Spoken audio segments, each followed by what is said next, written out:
열왕기하 25장 1절 읽겠습니다. 시드기야 제9년 열째 달 10일에 바벨론의 왕 느부갓네살이 그의 모든 군대를 거느리고 예루살렘을 치러 올라와서 그 성에 대하여 진을 치고 주위에 토성을 쌓음에 그 성이 시드기야 왕 제11년까지 포위되었더라. 네, 여기에서 보시면 이 시드기야라는 왕이 마지막 왕이에요. 저번 24장에서 우리가 보았습니다. 거기에서 시드기야라는 왕이 세워지는 것을 볼 수 있어요. 이것은 그 다윗의 후손이 아니었어요. 여호야긴의 숙부 마띠아를 대신해서 왕으로 삼으면서 바벨론의 왕이 이름을 시드기야라고 바꿔줬었던 것을 우리가 기억할 수 있습니다. 그래서 다윗의 후손에서 세워진 왕이 아니라 바벨론 왕이 어거지로 세워놓은 그 왕 시드기야입니다. 이 시드기야 왕이 마지막 왕이에요. 그래서 느부갓네살이 모든 군대를 거느리고 예루살렘을 치러 올라와서 토성을 쌓았다고 그러죠. 1절에 그 토성을 쌓아서 1년 6개월 동안 포위를 했다는 것입니다. 예루살렘을 진을 치고 계속 괴롭혔다는 거예요. 3절 그 해 넷째 달 9일에 성 중에 기근이 심하여 그 땅 백성이 양식이 떨어졌더라. 네, 1년 6개월 동안 포위를 당하면 양식이 떨어질 수밖에 없는 거죠. 지금 현재를 살고 있는 우리 삶 속에서 내가 먹을 게 좀 궁하다. 그리고 내가 궁핍하게 산다. 이것은 내가 하나님 앞에 무엇인가가 죄를 짓고 있고 하나님이 나를 기뻐하시지 않기 때문이에요. 하나님께서 우리를 사랑하시고 하나님의 자녀가 되면 선택된 이스라엘 백성에게도 40년 동안 만나와 메추라기로 먹이셨잖아요. 광야 생활에서. 그들은 먹을 거 걱정 안 했어요. 얼마나 좋습니까? 가만히 있는데 신발도 닳지 않고 옷도 헤어지지 않고 40년 동안 고기도 주시고 빵도 주시고 그랬는데 불평불만을 많이 가졌었죠. 하나님께서 주신다고 예수님께서 사복음서에서도 말씀하셨어요. 너희는 무엇을 마실까, 무엇을 먹을까, 무엇을 입을까 걱정하지 말라고 하셨죠. 드레핀 들필도 하늘을 나는 새도 하나님 아버지께서 먹이시고 입히시거늘 하물며 너희일까 보냐라고 말씀하셨어요. 근데 여기에 적군들이 와가지고 성을 포위해서 1년 6개월 동안이나 포위했으면 먹을 거 없는 것은 당연한 일입니다.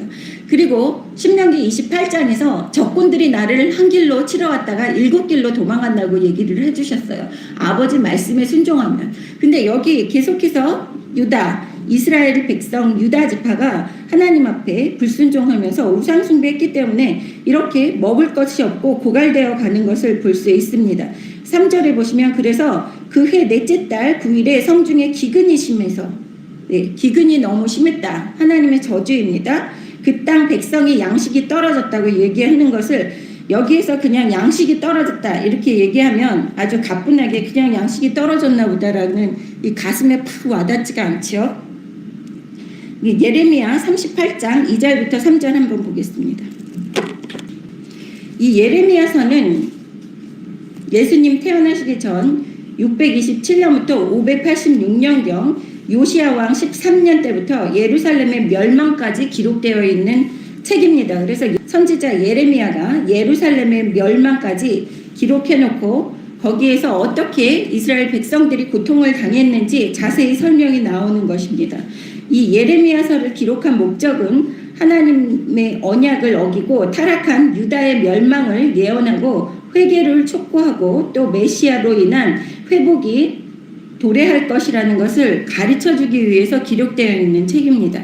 그래서 38장 2절 3절 한번 보시면 여호와께서 이와 같이 말씀하시되 이 성에 머무는 자는 칼과 기근과 전염병에 죽으리라. 그러나 갈대아인에게 항복하는 자는 살리니 그는 노량물을 얻음같이 자기의 목숨을 건지리라. 여호와께서 이와 같이 말씀하시니라. 이 성이 반드시 바벨론 왕의 군대의 손에 넘어가리니 그가 차지하리라 하셨다 하는지라.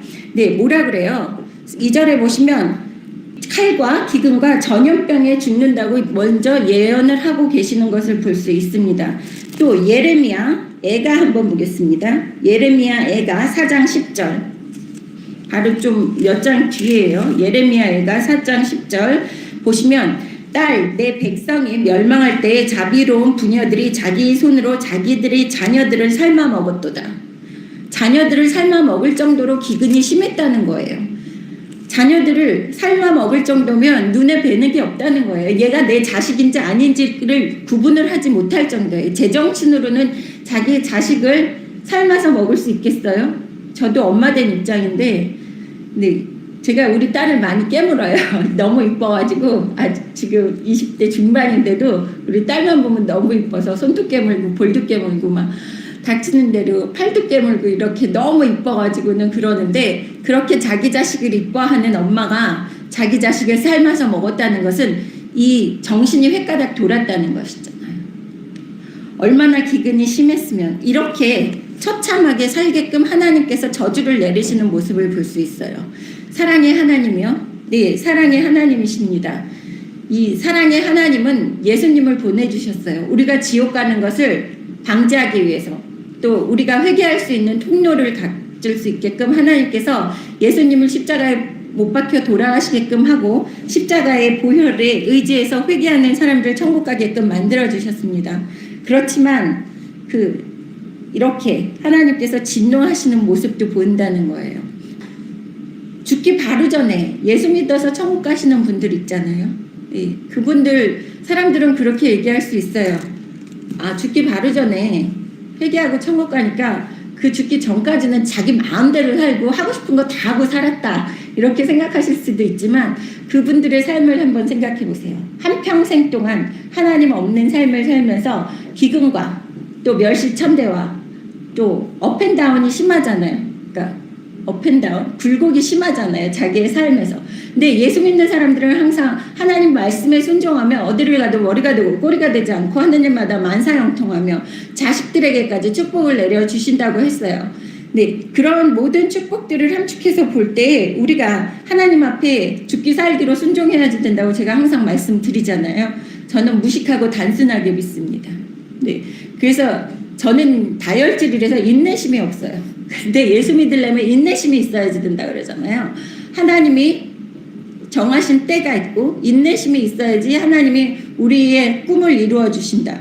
근데 제가 살면서 이렇게 다혈질들이 어떻게 인내심을 가질 수 있지? 라는 생각을 했었는데 아버지가 가르쳐 주시더라고요. 제가 설거지하면서 아버지한테 물어봤었거든요.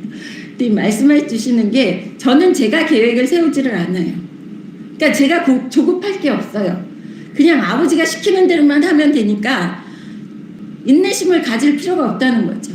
인내심이 필요한 사람들은 자기 생각대로 자기가 무엇을 구상을 해서 나요. 그러면 그것을 이루기 위해서 자기 혼자서 인내심이 없으면서 앞으로 나가고 전진하고 깨지고 쓰러지고 넘어지고 하는데, 저는 가만히 있으니까 인내심을 가질 이유가 없는 거예요. 아버지께서 다 계획하시고 아버지께서 가라 그러면 가고 하라 그러면 하고, 그러니까 인내심이 필요가 없잖아요. 근데 내 욕심이 있어서 내가 꿈을 만들어 놓은 사람은 인내심이라는 거를 진짜 자기 힘으로 가져야지 되는 거예요. 그래서 믿음은 인내심이 필요하다라고 사람들이 얘기하잖아요. 예? 근데 인내심이 필요 없어요. 그냥 믿고 그냥 가만히 아무것도 안 하고 있으면 아버지 그렇게 해주실 줄 믿습니다. 그리고 아버지만 쳐다보고 있으면 인내심이 하나도 필요 없다라는 거죠. 왜냐? 아버지가 다 알아서 해주실 텐데 뭐 내가 움직여? 그러니까 일종의 사람들은 생각할 수 있어요. 너무 게으르다. 예, 게으른 것도 죄인데, 네, 게으른 것도 죄는 그런 거를 비교하는 게 아니라, 예, 자기가 할 일을 안 하고 늦게 일어나고 뭐 이러는 거를 게으르다 그러는 거지. 꿈을 아버지와 같이 꿈을 꾸었으면 아버지한테 다 맡기는 거. 예. 그래서 성격이 불같은 저도 인내심을 가진 것처럼 보일 수도 있어요. 그러니까 아무것도 안 하는 것처럼. 여러분들 중에서 제일 고민 많이 하시고 그러시는 분들이 자식 키우는 부모들이에요. 그죠? 사춘기 자식, 아니면 다 컸는데도 내 자식이 속을색 있고 집 앞벌이도 못하고, 요새 경기가 너무 나쁘다 보니까 취직도 안 되는 자식들 많이 있을 거예요. 그러면 부모들이 너무 조급해 하세요. 인내심이 없어요. 근데 아버지를 믿으면 자식이 속을색 이고, 지금 내 눈앞에 보이는 자식이 직장이 없다, 내 눈앞에 보이는 자식이 싹수가 없다라는 생각을 많이 하죠, 부모들이. 그렇지만 하나님을 믿으면 아버지가 내 자식을 멸시천대 안 받게 해주시고 높이 세워주실 줄 믿습니다. 그러면 그 자식에 대한 그 미움과 답답함이 없어지는 거죠. 왜냐? 아버지가 알아서 해주실 텐데 내가 뭐 발버둥 치고 자식한테 싫은 소리 하고 자식과 대적받자 그 사이만 멀어지는 거예요. 그러니까 우리가 사람을 상대로 해서 사람에 대한 인내심이라든지 내가 무엇을 이루고자 하는 인내심을 가질 필요가 없이 아버지만 바라보시기를 주님의 이름으로 축원합니다. 4절 그 성벽이 파괴됨에 모든 군사가 밤중에 두 성벽 사이 왕의 동산 견문 길로 도망하여 갈대아인들이 그 성읍을 에워쌌으므로 그가 아라바 길로 가더니 갈대아 군대가 그 왕을 뒤쫓아가서 여리고 평지에서 그를 따라잡음에 왕의 모든 군대가 그를 떠나 흩어진지라. 그들이 왕을 사로잡아 그를 나블리에 있는 바벨론 왕에게 끌고 가매 그들이 그를 신문하니라. 그들이 시드기야의 아들들이 그의 눈 앞에서 죽이고 시드기야의 두 눈을 빼고 노사슬로 그를 결박하여 바벨론으로 끌고 왔더라. 네, 여기에서 보시면 갈대아 군대라고 나오고 있죠. 갈대아 군대는 바벨론 남쪽 우루 지역에 있었던 그 군대입니다. 근데 그 군대를 바벨론 군대를 여기에서 갈대아 군대라고 이야기를 하고 있는 거예요. 여기에서 재밌는 일이 여호야긴 왕은 그냥 잡아가서 감옥에다가 집어넣는데 이 마지막 시드기야라는 왕이 있죠.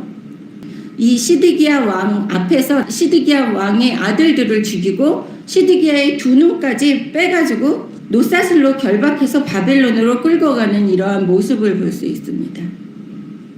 너무 처참하죠. 나라가 망하면 우두머리들이 되게 괴로운 거예요. 이 시드기야 왕도 바벨론 왕에게 공물을 바치고 이 이스라엘 백성들에게 그 세금을 막 뜯어다가 갖다가 바쳐준 이 따까리 노릇을 한 왕이었어요. 근데도 결국에는 그 바벨론 왕의 따까리 노릇을 했음에도 불구하고 시드기야 왕의 종말은 좋지가 않는 것을 볼 수 있어요. 자식들이 눈앞에서 죽어가는 것을 볼 수 있고 또 자신의 눈까지 뽑히는 이러한 것을 볼 수 있습니다. 그래서 절대로 반역을 해서는 안 되는 거예요. 네, 우두머리들이 우리나라의 우두머리들 또 전 세계 우두머리들 중에서 네, 백성들을 위해서 살지 않고 또 자신의 사리사욕을 취하고 또 얘기는 안 하겠어요. 우리나라 옆에도 그렇고 많은 그 우두머리들이 자신의 그 안위를 위해서 노력하는 그러한 많은 사람들을 볼 수 있습니다. 그랬을 때 하나님께서 여기에서 벌을 내리시는 모습을 볼 수 있어요.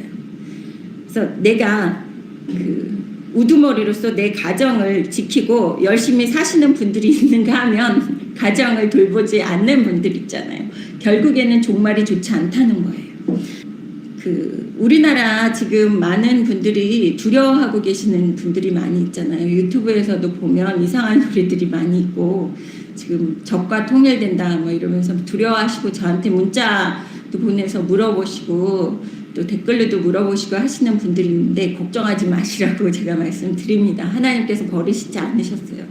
대한민국이 먹고 사는 거는 좀 힘들어질 거예요. 경제는 좀 어려워질 거라고 제가 말씀을 드렸지만 하나님 아버지께서 그 어려운 상황에서도 하나님 아버지의 자녀들은 돌보고 보호하신다는 것을 믿으시기를 주님의 이름으로 축원합니다. 네, 8절에 보시면 이 바벨론 왕 느부갓네살의 19째 해 5월 7일에 바벨론 왕의 신복 시위대장 느부사라단이 예루살렘에 이르러 여호와의 성전과 왕궁을 불사르고 예루살렘의 모든 집을 귀인의 집까지 불살랐으며 시위대장에게 속한 갈대아 온 군대가 예루살렘 주위의 성벽을 헐었으며 성 중에 남아있는 백성과 바벨론 왕에게 항복한 자들과 무리 중 남은 자는 시위대장 느부사라단이 모두 사로잡아가고 시위대장이 그 땅에 비천한 자를 남겨두어 포도원을 다스리는 자와 농부가 되게 하였더라. 네, 여기에서 보시면 이제 성전의 붕괴를 이야기하는 모습입니다.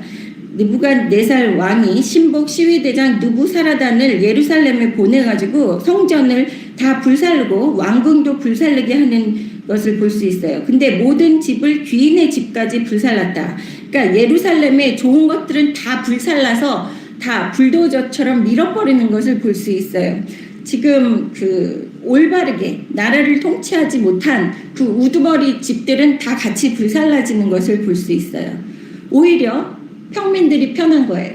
근데 나라를 잘 못 다스렸던 그 왕과 하나님 앞에 불순종했던 그 우두머리들, 귀인들이라 그러면 왕족들이겠죠. 그리고 백성들을 다스렸던 그 사람들을 다 불살랐다는 거예요. 집까지. 멸시천대 당하게끔 한다는 것입니다.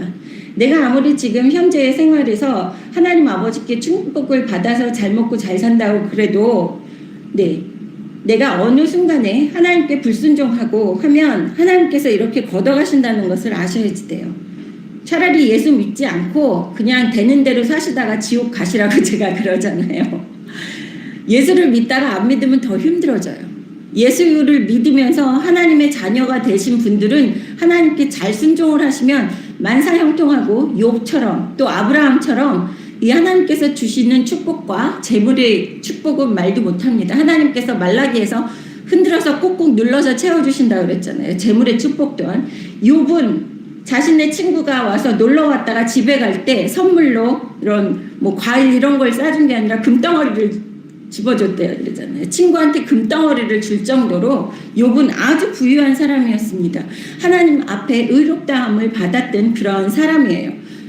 그렇게 살기 위해서는 하나님 앞에 순종하고 말씀에 순종해야지 된다고 제가 항상 말씀을 드립니다.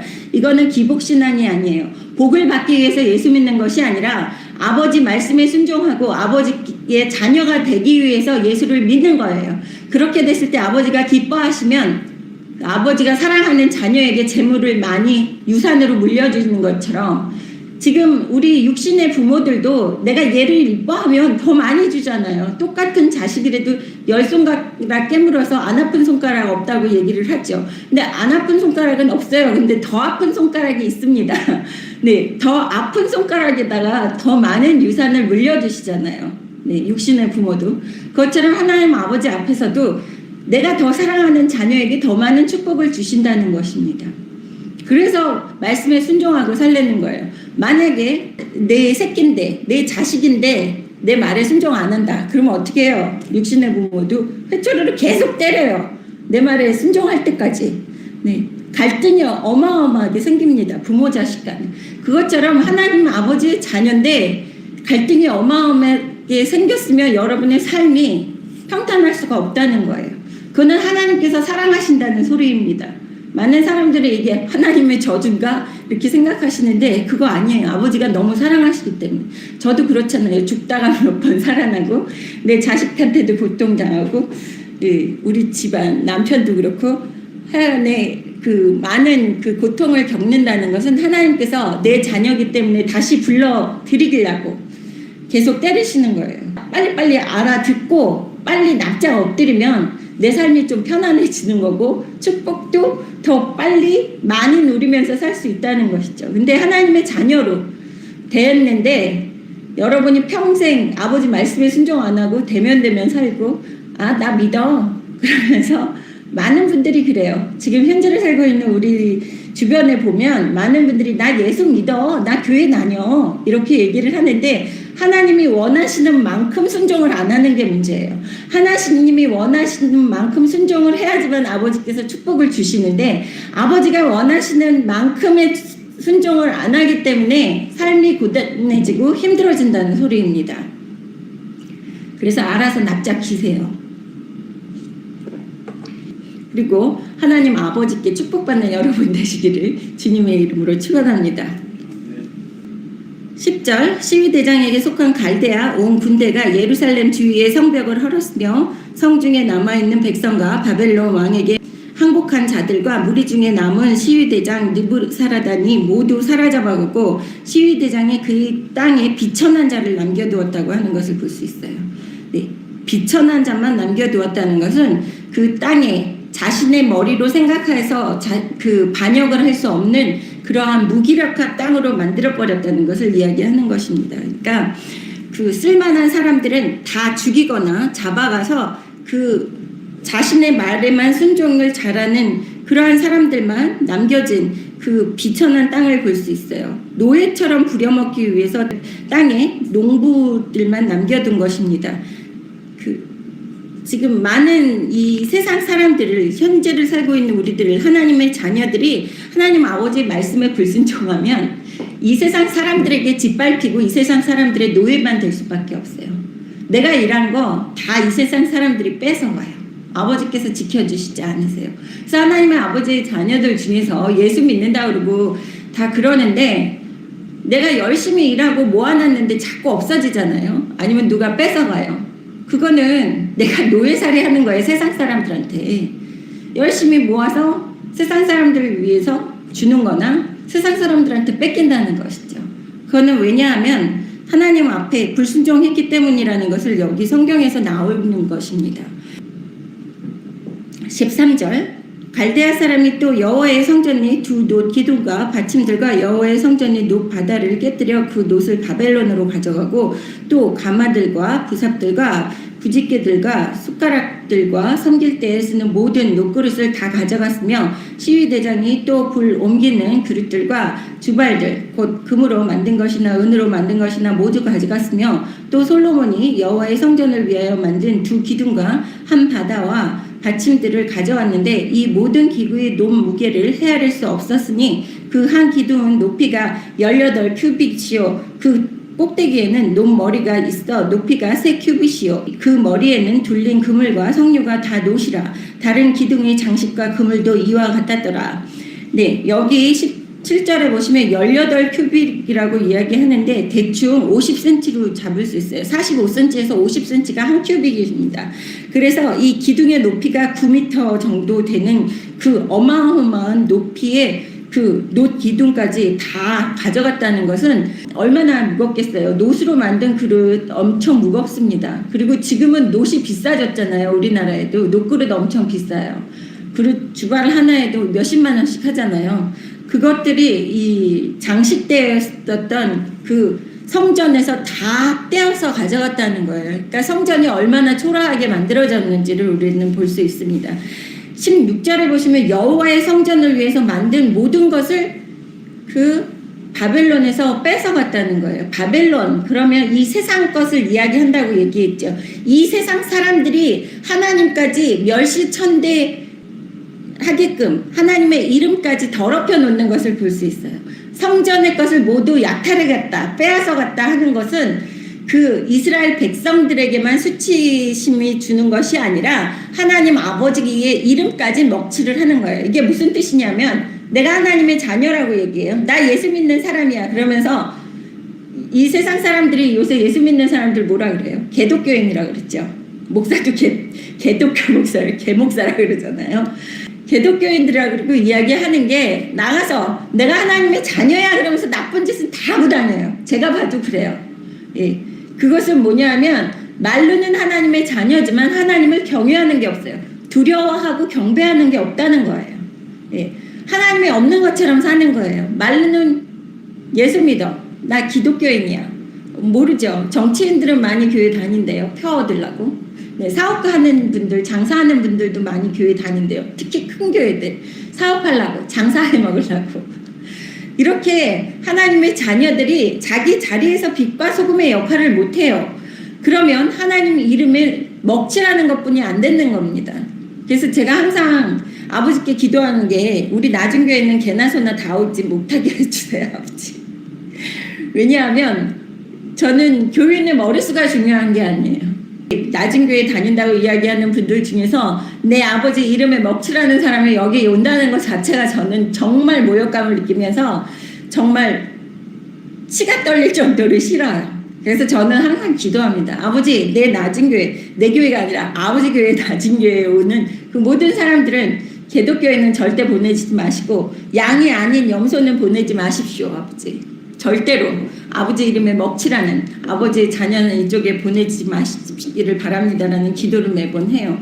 그래서 여기에서 보시면 이 이스라엘 백성들이 하나님을 직접 자녀 됐음에도 선택된 이스라엘 백성임에도 불구하고 아버지 앞에 죄를 범했기 때문에 아버지께서 진노하시게끔 하시는데 거기에서 머무르는 게 아니에요. 이 세상 사람들로부터 멸시천대까지 받게끔 아버지 이름을 더럽히는 것까지 다 이런 수모까지 겪게끔 하는 거예요. 자기네들만 멸시천대 받고 잡혀가고 고통당하고 하는 것이 아니라 영광스러운 아버지까지 이렇게 멸시천대 갖게끔 하는 모습을 여기에서 볼 수 있습니다.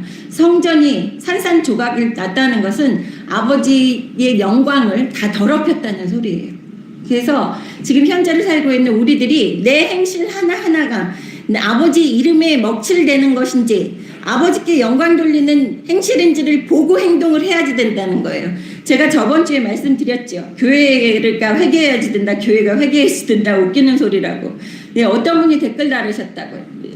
교회라는 게 그런 의미가 아닐 것이다. 라고 했는데 교회를 만드는 게 교인들이에요. 개독교인들이 모여가지고 교회를 만들었으면 그 교회는 개교회죠. 그렇지 않아요?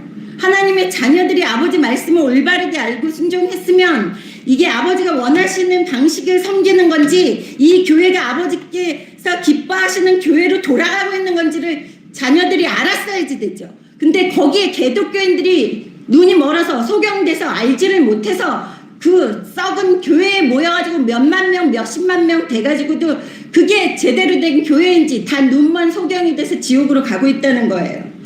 예? 내 자신이 아버지 말씀을 올바르게 알면 그 교회에서 설교를 하고 그 교회에서 하는 행동들이 그게 썩은 교회인지 아버지가 기뻐하시지 않는 건지 아버지 이름에 먹칠을 하는 교회인지를 그거를 모른 그 각자 내 한 사람 한 사람이 회개해야지 된다는 거예요. 그게 잘못이라는 거예요. 그래서 대한민국이 썩었다는 거예요. 대한민국이 썩은 이유는 하나님의 자녀 한 사람 한 사람이 썩은 거예요. 교회 시스템의 문제가 아닙니다. 아버지 말씀을 배우지 않고 아버지 말씀에 대해서 무식하기 때문에 무식해서 이 교회가 썩은 교회인지 모르고 그 썩은 사탄 마귀 숭배하는 교회를 부흥하게끔 만들어서 이 대한민국이 다 사탄 마귀의 손에 넘어갔다는 거예요. 그래서 교회가 회개해라는 말 절대 하지 말라는 것입니다. 교회는 하나님의 자녀들이 모여서 만드는 것이 교회예요. 또 제가 또 이렇게 흥분하게 되는 죄송합니다. 오늘은 흥분 안 하려고 아까 아버지한테 아버지 오늘은 될 수 있으면 흥분 안 하게 해주십시오 했는데 또 흥분하게 만드는데 그래서 개독교가 안 되려고 그러면 여러분이 말씀을 알아야지 돼요. 제가 항상 얘기하는 거 아버지가 무엇을 기뻐하시고 싫어하시는지 그것을 분명히 알면 제가 말씀드리잖아요. 제가 지금 이렇게 얘기하지만 강대상에서 내려가가지고 10분 뒤에 20분 뒤에 또 횟가닥 마귀가 나를 시험하면서 횟가닥 돌아서 이상한 목사가 될 수도 있다는 거예요. 그거를 판단할 수 있는 기준은 뭐예요? 어떤 목사도 그걸 판단하는 게 아니에요. 목사는 인간이에요. 인간은 태어나서부터 어려서부터 악하다고 하나님께서 말씀하셨어요. 창세기에서. 인간은 어려서부터 악합니다. 인간은 믿을 것이 못 돼요.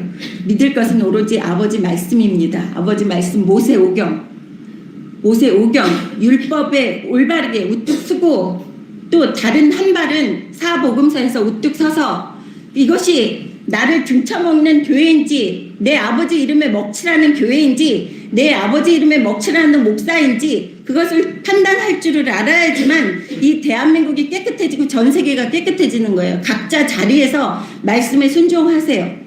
교파 따지지 마시고 아버지는 교파 같은 거 만드시지 않았어요. 성경에도. 아버지 말씀에는 저는 어디를 봐도 교회 얘기 없어요. 교회 얘기는 사도시대 때 교회 얘기 열심히 하더라고요. 교회 없습니다. 아버지는 그런 시스템 상관 안 하세요. 선택된 아버지의 자녀들에게만 관심 있으세요. 선택된 아버지의 백성에게만 관심 있었던 이 구약에서처럼 지금은 예수 믿고 아버지를 내 아버지로 만드는 아버지 자녀들에게만 관심 있어요. 가짜 자녀들에게도 관심 없어요. 그리고 여러분 쓸데없이 교회에서 오랫동안 무슨 모임 하면서 자기 가족 목돌 보고 요새 얼마나 바빠요. 각자가. 네? 엄마 아빠 자녀들 다 바빠요. 평일날. 근데 그놈의 교회에서 뭔 그렇게 교인을 쓰잘데기 없이 붙들어 잡아 매여가지고 가족들과의 시간까지 없애버리는 저는 이해가 안 됩니다.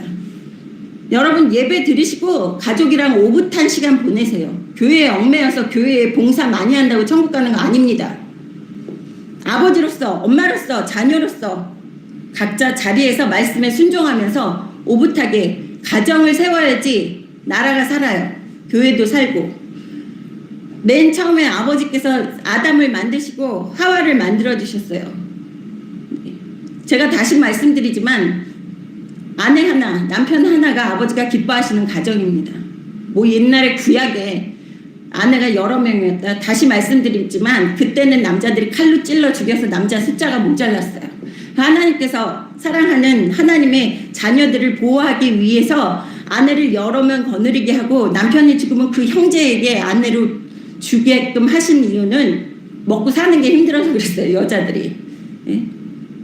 여자 혼자의 힘으로 먹고 살 수 없고 그때는 힘이 있어야지 살 수 있는 세상이었기 때문에 지금 마누라 하나도 먹여 살리기 힘들어 죽겠다고 그러는데 3명, 4명 있으면 먹여 살리기 쉬울 것 같으세요? 그때도 그게 축복이 아니에요. 다행히 장로교 목사라서 세상 사람들이 이단이라고 얘기하지 않는 그 목사로 아버지께서 세워주셨는데 저는 교회 안 다니고 목사가 돼서 그런지 교회 시스템에 대해서는 잘 모릅니다. 그렇지만 제가 알고 있는 것은 아버지 말씀에 올바르게 순종하기 위해서 교회에 사람들이 모이는 것이고 또 아버지 이름에 영광을 올리기 위해서 사람들이 모이는 것이기 때문에 그 목적 이외의 것은 중요하지 않다고 생각해요. 있어서는 안 된다고 생각합니다. 18절 읽겠습니다. 시위대장이 대제사장 스라야와 부제사장 스바냐의 성전 문지기 3사람을 사로잡고 또 성중에서 사람을 사로잡았으니 곧 군사를 거느린 내시 1사람과 또 성중에서 만난 바왕의 시종 5사람과 백성을 징집하는 장관의 서기관 1사람과 성중에서 만난 바 백성 60명이라. 네, 제가 성경을 이렇게 설교하려고 그러면 딱 한 번만 읽어봐요. 왜냐하면 여러 번 읽으면서 제 생각이 들어가면 아버지의 직접 그때그때 말씀해 주시는 거를 제가 얘기를 안 하고 자꾸 제 머릿속에 있는 거를 얘기하게끔 돼서 제가 성경을 예전에 많이 읽은 부분이지만 설교하기 바로 전에 딱 한 번만 읽어봅니다. 그래서 자꾸 혀가 꼬여도 이해해 주시기 바랍니다. 여기에서 백성들을 다 사로잡아가는 이 모습을 볼 수 있어요. 이것은 하나님의 이름에 먹칠하고 하나님께 영광을 돌리지 못하면 나의 아버지가 허물어지면 내가 보호받을 수 있는 장치가 없다는 거예요. 네, 한 가정을 보면 그 가정의 제사장이 그 아버지가 무너지면 아내건 자녀들이건 보호받을 수 있는 환경이 안 된다는 거예요. 그것처럼 아버지의 성전이 무너지는 것을 보면 여기에서 이 백성들이 다 왕들도 백성들도 우두머리들도 다 잡혀갈 수밖에 없다는 것을 우리는 알 수 있습니다. 요즘 돈 벌어오는 남편들이 자식들보다 더 대접을 못 받는다고 그러더라고요. 왜냐하면 자식들이 요즘은 더 귀하게 대접받는 세상이래요. 그건 아버지가 기뻐하시는 방식 아닙니다. 남편을 세워줘야지 돼요. 우리는 갈비뼈에 불과해요. 남편은 몸뚱아리예요. 제가 우리 김 집사님 꼭 제가 얘기할 때 가끔 제가 그랬죠. 내 몸뚱아리라고 그래서 혼자는 안 다닌다고 꼭 그래서 저희 김 집사님이 되게 괴로우신데 저는 갈비뼈이기 때문에 그리고 남편의 말에 순종을 해야지만 되는 것이 하나님의 자녀들, 하나님의 딸들은 꼭 남편 대접하시고 순종하십시오. 자식보다 남편을 위에 세워야지 돼요. 그게 올바른 가정의 질서입니다. 하나님께서 기뻐하시는 가정의 질서예요. 남편 멸시천대하면서 아내인 여자, 자식한테 대접받으려고 생각하지 마세요. 저도 멋모를 때는 우리 애들이 최고였어요. 저희 남편이 예수 믿기 전에는 많이 싸우잖아요. 제가 엄청 싸웠습니다. 매일매일 싸울 정도로 그래서 지옥 같았어요.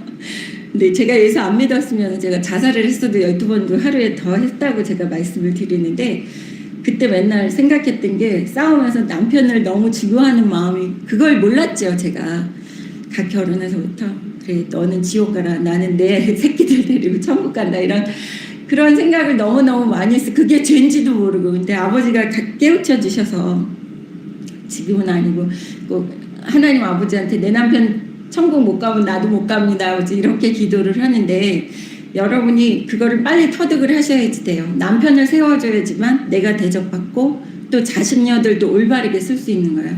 이 콩가루 집안은 이 위계질서가 안 잡힌 집안이 콩가루 집안이 되는 거예요. 그러나 아버지께서 기뻐하시지 않습니다. 창세기에서도 그 여자는 남편에게 순종하라고 말씀을 하셨어요. 그리고 남편은 그 처자식을 먹여 살려야지 되는 의무가 있어요. 근데 우리나라가 요새 거꾸로 됐잖아요. 남편도 존중 안 해. 그리고 또 요즘은 여자가 벌어오기 때문에 남자는 또 같이 맞벌이 하다 보니까 여자가 더 버는 분도 있잖아요. 남편 무시하는 분들. 네. 그런 것 또한 하나님께서 기뻐하시지 않습니다. 그리고 요즘 그 예수 믿는 열심히 믿는다고 하는 분들 중에서 젊으신 분들 중에서 그 요즘 얘기는 직장 없는 여자는 간도 안 본다 그래요. 잡힐까봐. 손도 안 본다 그러잖아요.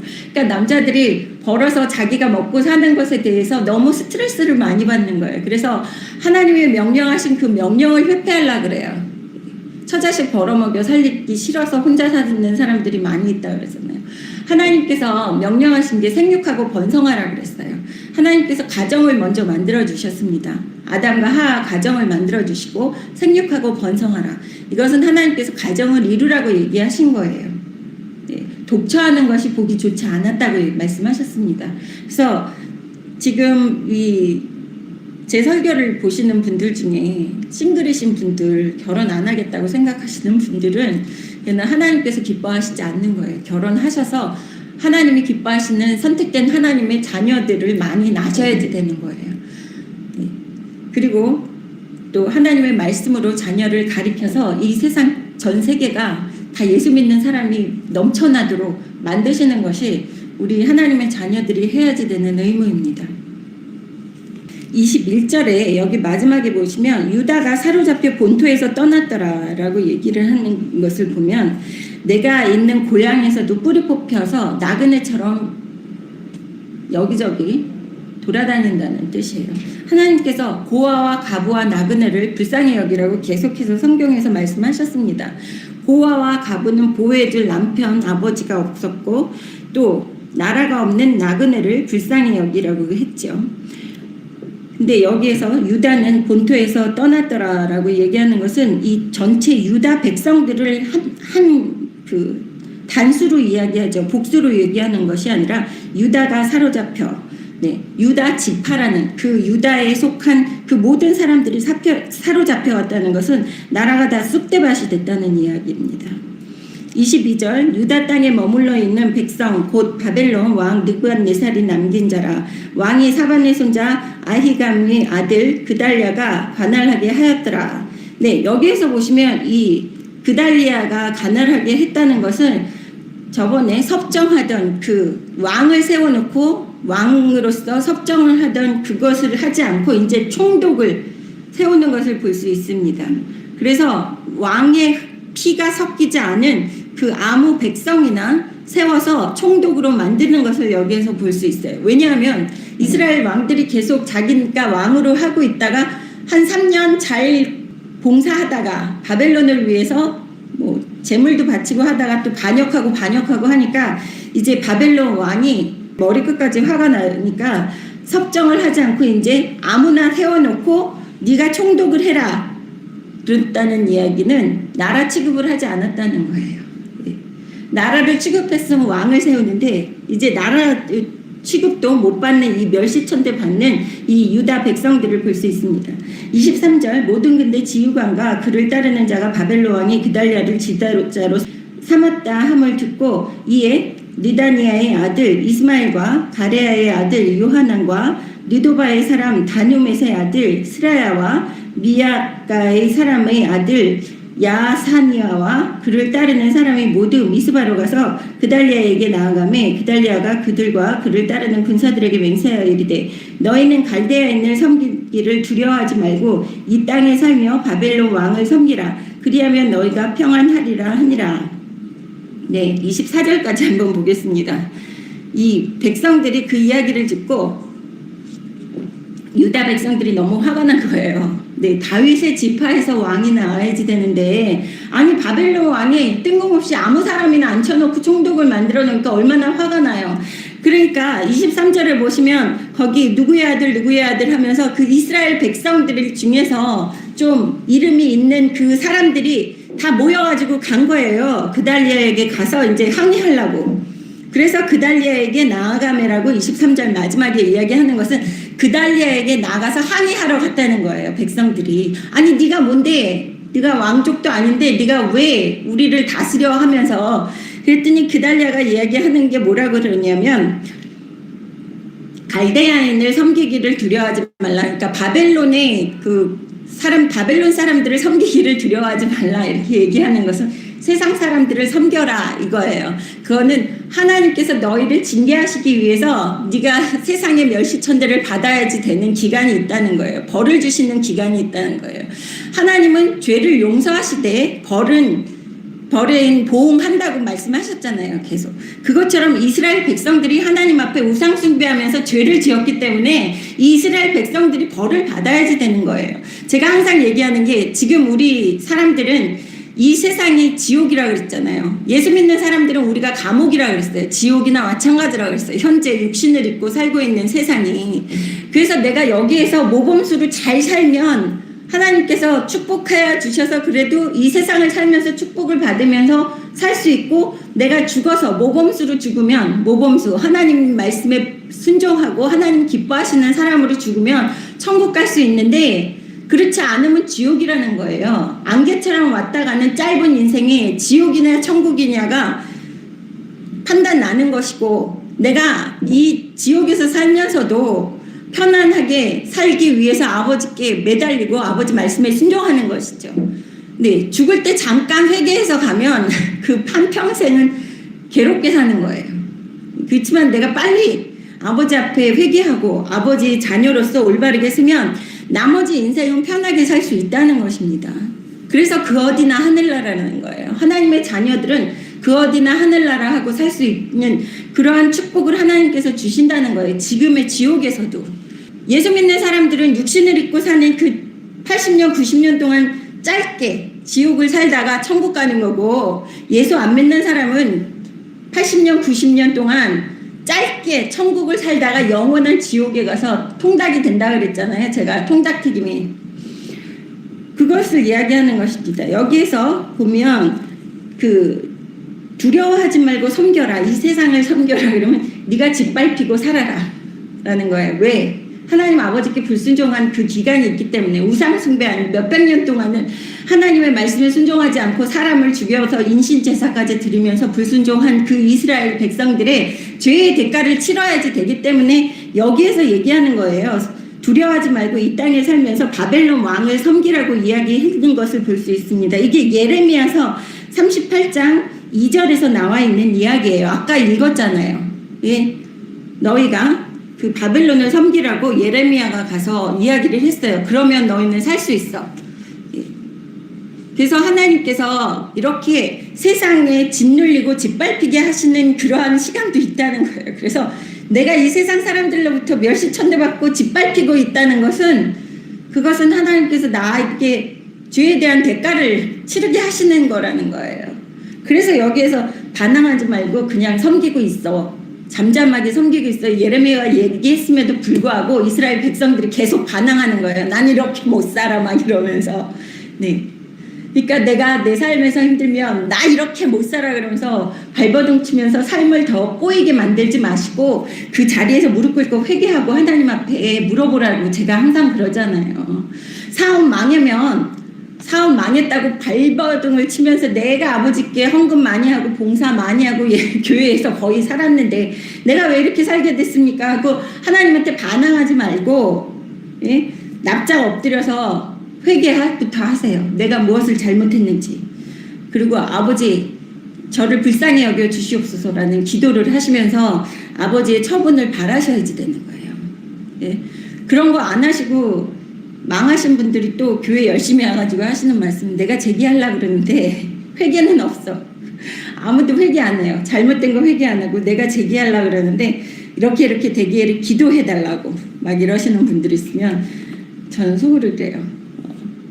저한테 물어보면 물론 얘기하죠. 회개부터 하라고. 근데 딴 분들 그런 어렴풋이 들으면 회개부터 하셔야지 되는데 회개 안 하고 제가 있는 상태에서는 아버지께서 다시 예전의 삶처럼 축복해 주시는 삶이 없어요. 죄가 있다는 것은 아버지와 나와의 사이를 끊는다는 소리거든요.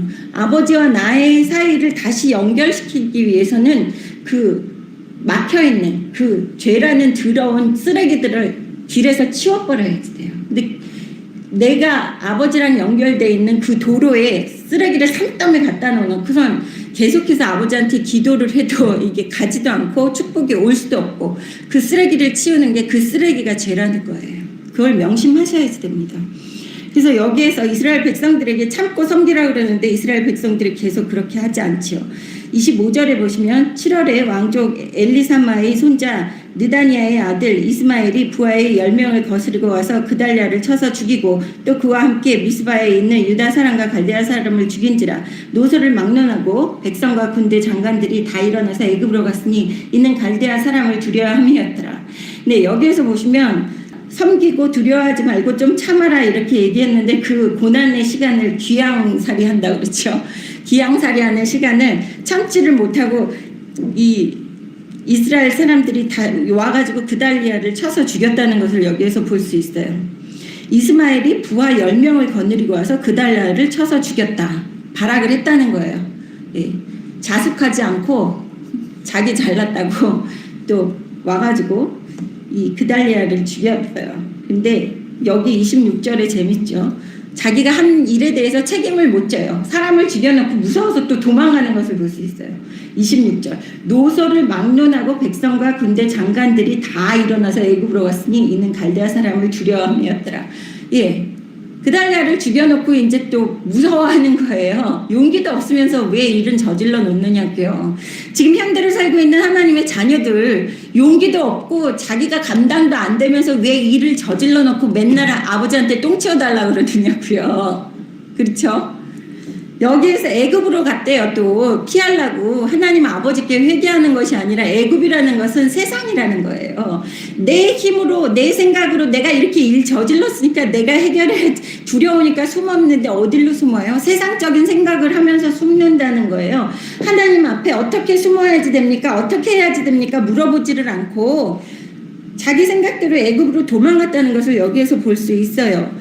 하나님께서 애굽으로 다시 돌아가지 말라고 계속 말씀하셨어요. 출애굽 때 애굽에서 400년 동안 노예살이를 했을 때 모세를 보내서 모세가 이스라엘 백성들을 다 애굽에서 이끌어냈잖아요. 거진 200만 명 안팎되는 백성들을. 그러면서 하나님께서 시내산에서 모세에게 명령하신 것이 애굽으로 돌아가지 말라고 얘기를 하셨었습니다. 매번 애굽으로 돌아가지 말라고 하는데 애굽으로 계속해서 돌아가고 있는 이스라엘 백성들을 볼 수 있어요. 그게 지금 현재를 살고 있는 우리들의 얘기예요. 하나님 아버지께 순종하고 아버지만 쳐다보고 살라고 그러는데 무슨 문제만 생기면 계속 세상적으로 생각을 하는 거예요. 내 머릿속에 세상 지식 가지고 계속 세상적인 것으로 해결하려고 그러는 우리의 잘못된 모습을 볼 수 있다는 것입니다. 저도 매번 읽으면서 회개해요. 저도 잔머리 굴리고 세상적으로 생각하려고 합니다. 근데 그때마다 그 아버지께서 혼내키시고 있다는 것을 빨리 감지하면 내가 덜 고통스러워요. 근데 계속 고집을 부리면서 이렇게 이스라엘 백성처럼 자기는 칼로 들고 가서 찔러 죽이고 또 으뜨거 그러고 도망다니고 이렇게 내 혈기를 사용해서 일을 해결하려고 그러지 마시라는 거예요. 하나님의 자녀들은 우리의 주인이 아버지예요. 내 일을 모두 해결해 주실 분이 아버지시고 나의 모든 것을 책임지실 분이 아버지라는 거예요. 그래서 제가 저번 주에도 말했잖아요. 아, 이렇게 힘든 세상에 예수 안 믿는 사람도 얼마나 가엾은지 모르겠다고. 나는 백이 있는데 내 아버지가 있는데 든든한 백이 내가 아버지한테 의지하고 두려우면 아버지한테 가서 피할 수 있고 아버지한테 매달릴 수 있고 한데 예수 안 믿는 사람들은 뭐를 믿고 어떻게 사나. 더군다나 이제 우리나라 제2의 IMF보다 더 힘든 세상을 살아야지 되는데 아휴 아버지 진짜 불쌍히 여겨 주시옵소서 라는 기도가 저절로 나오더라고요. 근데 아버지의 자녀들은 아버지가 있어서 괜찮은데 예수 안 믿는 사람들은 어떻게 살아갑니까? 그 불쌍하다는 생각이 너무 들어가요. 요새는 예수 안 믿는 사람들이 진짜 살아가기가 너무 힘들겠다라는 생각이 들면서 한숨이 자꾸 나오는 거예요. 네, 27절 읽겠습니다. 유다 왕 여호야긴이 사로잡혀간 지 37년 곧 바벨론 왕 에일무로닥이 즉위한 원년 12월 그 달에 27일에 유다왕 여호와긴을 옥에서 내놓아 그 머리를 들게 하고, 네, 너무 희한한 일이죠.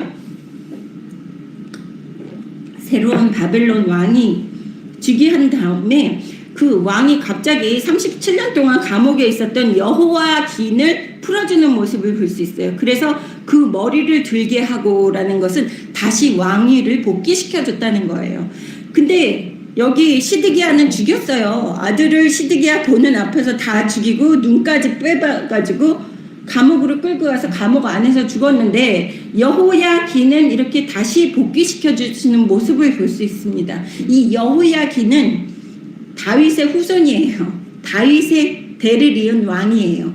근데 제가 말씀드리지만 다윗의 후손에서 예수님, 우리의 왕 중에 왕이신 예수님이 태어나시기 때문에 하나님께서 약속해 주신 그 다윗의 왕권을 굳건히 해서 대를 이어서 네 피의 자손들이, 후손들이 왕이 될 것이라고 하나님께서 몇백 년 전에 약속하신 것을 계속 이루어 나가는 하나님을 볼 수 있어요.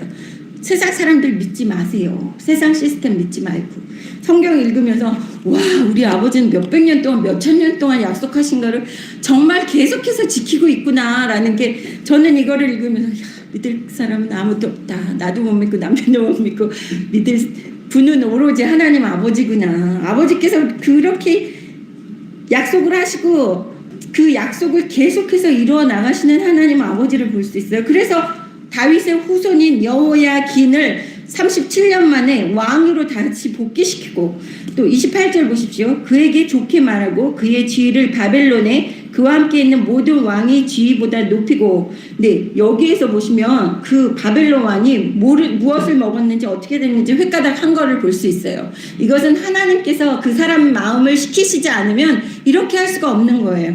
거기에 있는 왕들 중에서 모든 왕의 지위보다 높이고, 28절에 보십시오. 바벨론이라는 큰 대국이었어요. 그래서 잡아온 왕들이 많았다는 거예요. 이 나라 왕, 저 나라 왕, 그 왕들 중에서도 유다 왕인 여호야긴을 최고 높이 세워줬다는 거예요. 하나님께서 하시는 일이에요. 그래서 내가 불순종해서 아버지가 때리시면, 아버지 그래도 나는 아버지 사랑합니다. 그래도 나는 매달 곳이 아버지밖에 없습니다. 아버지가 죽이셔도 아버지가 죽이시는 거고, 내가 살아도 아버지가 사는 겁니다. 모든 것을 아버지 감사함으로 받겠습니다라고 죽기 살기로 매달리세요. 저도 그렇게 했어요. 저도 그렇게 했습니다. 그랬을 때 아버지께서 다 병도 고쳐주시고 또 회복해주시고 하는 그런 은혜가 있어요. 그래서 여기에서 이 37년 동안 고통을 받던 그 왕을 잡혀온 왕들 중에서 제일 높이 세워주시고, 그 다음에 이것은 하나님이 하신 일이에요. 바벨론 왕이 한 게 아니라 그 왕으로 다시 복귀시켰는데, 29절 보십시오. 그 죄수의 의복을 벗게 하고 죄수의 옷까지 벗겨주셨다는 거예요. 이제 멸시천대 받는 기간이 끝났다는 거예요. 벌 받는 기간이 끝났다는 거예요. 그래서 여러분이 하나님의 자녀로서 내가 내 삶이 고통스럽고 힘들다 그러면 그것도 감사함으로 받으라고 제가 항상 얘기했죠. 그게 아버지가 나한테 주시기 위해서 축복의 그릇을 만드시는구나, 더 아버지께서 좋게 해주시기를 믿습니다, 할렐루야로 감사함으로 받으라는 거예요. 그래서 37년 만에 죄수의 옷도 벗게 하시고, 또 거기에 그의 일평생에 항상 왕의 앞에서 양식을 먹게 하였고, 왕과 바벨론 왕이라는 그 제국의 왕과 같이 앞에 앉아서 같이 밥을 먹게 하셨다는 거예요. 일평생을 같이 밥을 먹게 했습니다. 일평생을 먹게 한 이유는 이스라엘 백성들이 이때 멸망한 다음에 70년 동안 노예 생활을 해요. 바벨론에서 잡혀가서. 그러니까 노예 생활을 하면서도 하나님께서 이렇게 자녀를 보호하셔서 왕이 대접받게끔 만들어주시는 것을 볼 수 있어요. 그러니까 이게 무슨 뜻이냐면, 현재를 살고 있는 우리들이 하나님 앞에 불순종해서 아버지께 회개하고 또 아버지께서 다시 세워주시면 이러한 고통 속에서도 아버지가 주시는 징계 속에서도 축복이 있다는 거예요. 그래서 제가 항상 얘기했죠. 하나님의 자녀들에게는 두 가지가 동시에 올 수 있다는 거예요. 아버지께서 주시는 벌에 대한, 내가 죄 지은 거에 대한 징계가 올 수 있고 축복이 같이 올 수 있다는 거예요. 그것은 아버지께서 벌은 꼭 내리셔야지 돼요. 왜냐하면 공의로운 하나님이시기 때문에 죄를 용서는 하지만 벌에 대한 보응은 자손 3, 4대까지라고 말씀하시는 것이 계속 모세오경에 나와 있는 겁니다. 그래서 여기에서 벌을 받고 있는 상황에서도 이렇게 죄수의 옷을 벗게 하고 왕과 같이 마주 앉아서 밥을 먹게 해주셨다는 거예요. 여기 30절 보겠습니다. 그가 쓸 것은 날마다 왕에서 받는 양이 있어서 종신토록 끊이지 아니하였더라. 누가 주는 거예요? 죽을 때까지 필요한 것을 공급해 줬다는 거예요. 바벨론 왕이, 근데 그 바벨론 왕 뒤에 누가 조정을 해요? 하나님 아버지가 내 새끼는 내가 공급한다. 멸시천대 안 받게 한다. 이제 죄의 대가를 치렀다. 그러시고 아버지가 종신토록 끊이지 않게 모든 것을 공급해 주시는 것을 여기에서 보실 수 있습니다. 얼마나 감사한 하나님 아버지예요. 신명기 30장 19절부터 20절 한번 보겠습니다. 하나님께서 말씀하시는 거예요. 하나님께서 모세를 통해서 말씀하시는데 이때는 하나님께서 직접 모세를 통해서 직접 말씀하셨어요. 신명기 30장 19절 내가 오늘 하늘과 땅을 불러 너희에게 증거를 삼노라. 하나님께서 하늘과 땅을 불러서 증거를 삼게 만들어요. 세상에 있는 동안에는 하늘과 땅이 있는 동안에는 이 증거를 삼았기 때문에 없어지지 아니할 약속이라는 것입니다.